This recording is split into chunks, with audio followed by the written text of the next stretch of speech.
I feel like more than ever, people really want to start working on their own cars. But I feel like everybody just doesn't even know where to start. But let's be honest, that's probably why you're watching this video. So today, I'm going to break down the basics of everything you need to know to actually start working on your car. And you could take it from me, someone who's engine swap cars, maintains family members' cars, and goes to school for automotive engineering. I know my way around a car pretty well.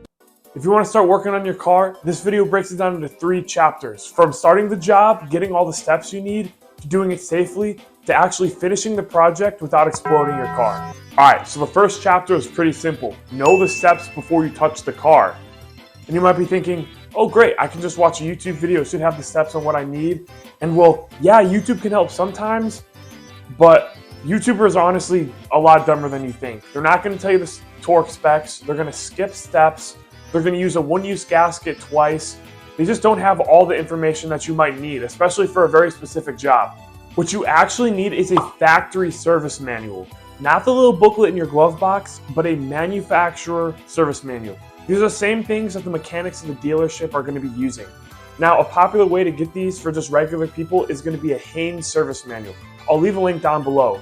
These manuals are going to tell you step-by-step procedures, torque specs for every bolt, bolt tightening sequences, fluid types and capacities, and safety warnings that people on YouTube are going to ignore. Most of the time, they're not free. Expect anywhere from $20 to $100 depending on the make and model, but it's well worth the investment, especially if you're going to be working on your car. These manuals are also hundreds of pages long. So they'll have instructions for every single job you need, but it can be kind of hard to navigate.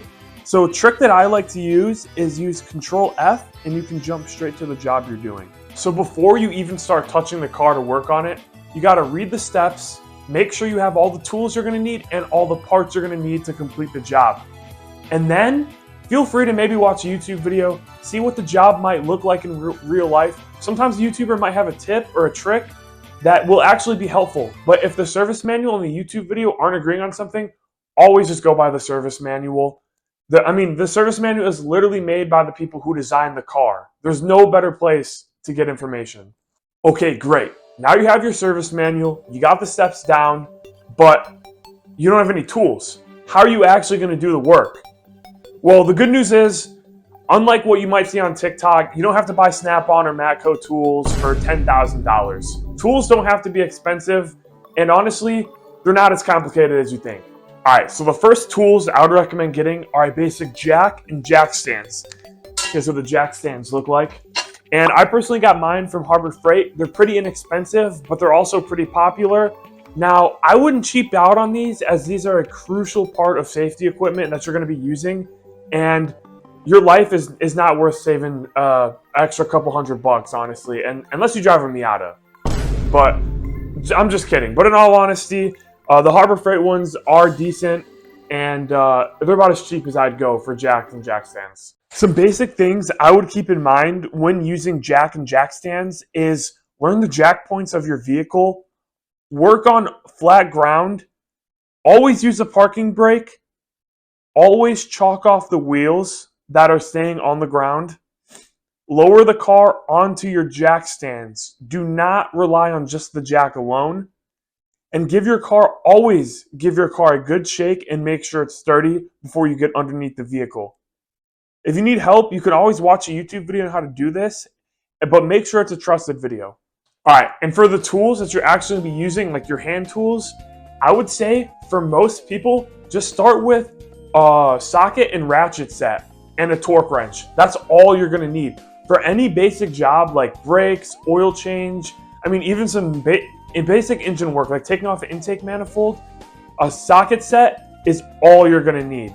You can pick up a socket set from Harbor Freight, Menards, wherever you want for around $100 to $200.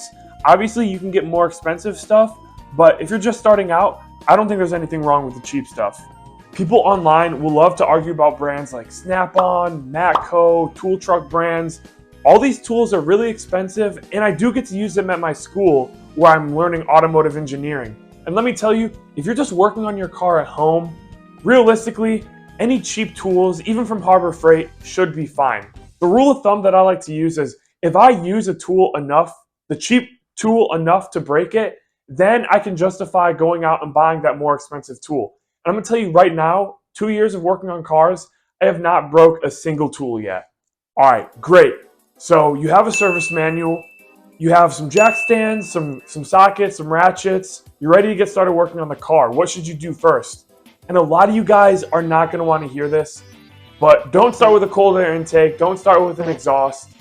Let's be honest, your car's probably crusty. When was the last time your brake fluid was changed? When's the last time you changed your oil? Basic maintenance like fluids and oil and brakes and all that stuff is what's going to keep your car running great for a long time.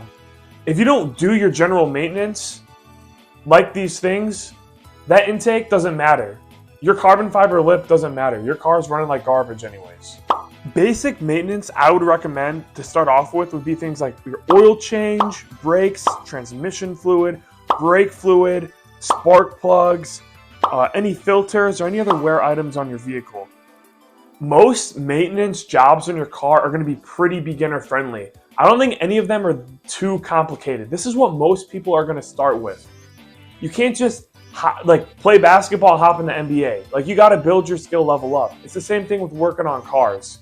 You got to start with maybe some more boring stuff like an oil change, and then you can work your way up from there. Basic maintenance is going to teach you how tools feel, how to actually follow the procedures, and how long jobs actually take. Because that YouTube video of a guy doing it is 20 minutes long, that means it's probably going to take you more like 2 hours. You know, you just got to start to figure things out, and maintenance is an easy way where I don't think there's very much risk to doing maintenance on your vehicle. Just remember, guys, if those spark plugs that are old and haven't been changed in 10 years don't get changed by you, they're going to start causing a misfire. If you don't change your oil, you're probably going to start getting sludge buildup. Your brake fluid, your bald tires, if you don't change that stuff, you might cause an accident. So before you start wanting to get to all the fun stuff like intakes and exhausts, you got to make sure your car is running in tip-top shape. And like I already said, this is going to teach you the basics of actually working on your car so you can start doing the more fun stuff. Working on your car doesn't take thousands of dollars. You don't need a 4-year degree. You don't need to be a mechanic.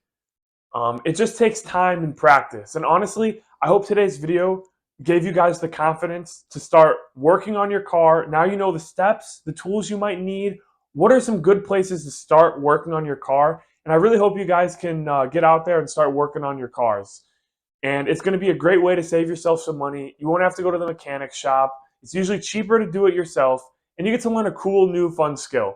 Thank you guys so much for watching. If you want, you can check out my channel and see the videos where I K24 swap my Civic Si. And I hope we can see you guys in the next one.